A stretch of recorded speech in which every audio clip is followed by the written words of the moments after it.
उत्तर प्रदेश की सियासत में इन दिनों एबीसीडी का संग्राम छाया है और इस जंग ने आरोप प्रत्यारोप की नई लकीर खींच दी है। देखिए, समाजवादी पार्टी को इतनी ही एबीसीडी आती होती तो इतनी पार्टी सत्ता से बाहर नहीं होती। अखिलेश यादव ने हाल में ही बीजेपी सरकार पर हमला बोलते हुए एबीसीडी फार्मूला इस्तेमाल किया था। इसके जवाब में यूपी सरकार के मंत्री ओम प्रकाश राजभर ने भी उसी तर्ज पर पलटवार किया। अखिलेश यादव के एबीसीडी वार के जवाब में ओम प्रकाश राजभर ने भी एबीसीडी से पलटवार किया और सपा शासन को कटघरे में खड़ा कर दिया। असल में इनकी पार्टी जब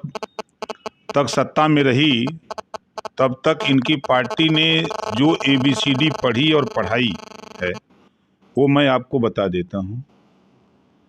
समाजवादी पार्टी के हिसाब से ए से अराजकता,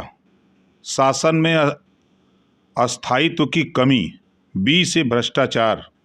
नेताओं पर बार बार घोटाले के आरोप, सी से चोर,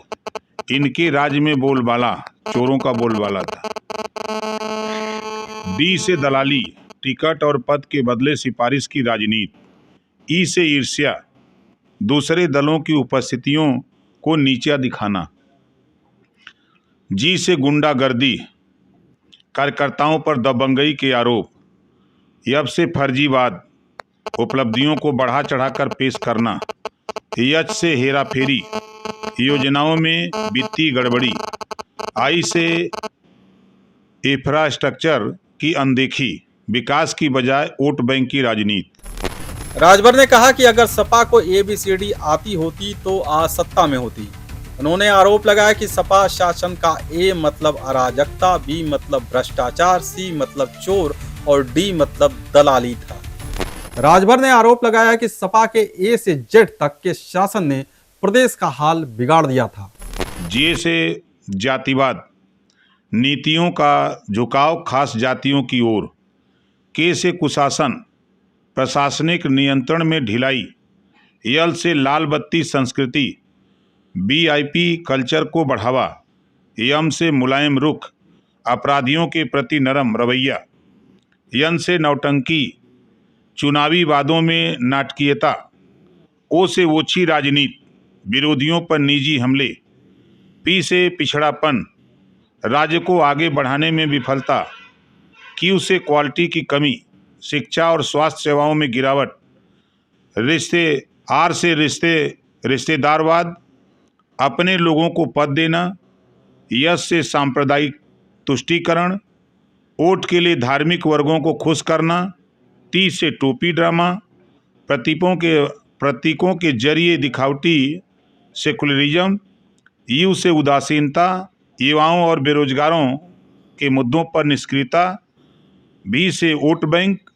नीतियां विकास नहीं जाति धर्म के हिसाब से, डब्लू विकास का वादा अधूरा, केवल नारों में सीमित विकास।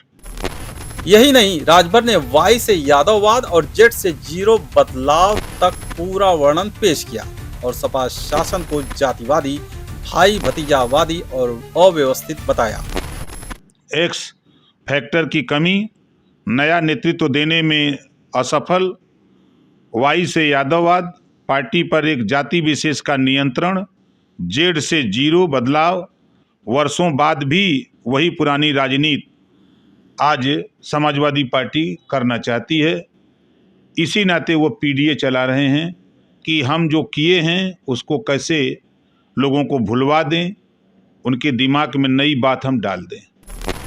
इस सियासी एबीसीडी की जंग ने यूपी के चुनावी माहौल में नया मसाला डाल दिया है और आने वाले दिनों में इस पर और भी बयानबाजी तेज हो सकती है।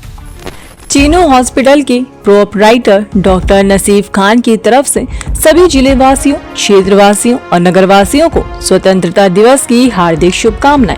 ऐसे ही खबरों को देखने के लिए हमारे साथ जुड़े रहिए, बने रहिए हमारे साथ और देखते रहिए नेशन नाउ समाचार।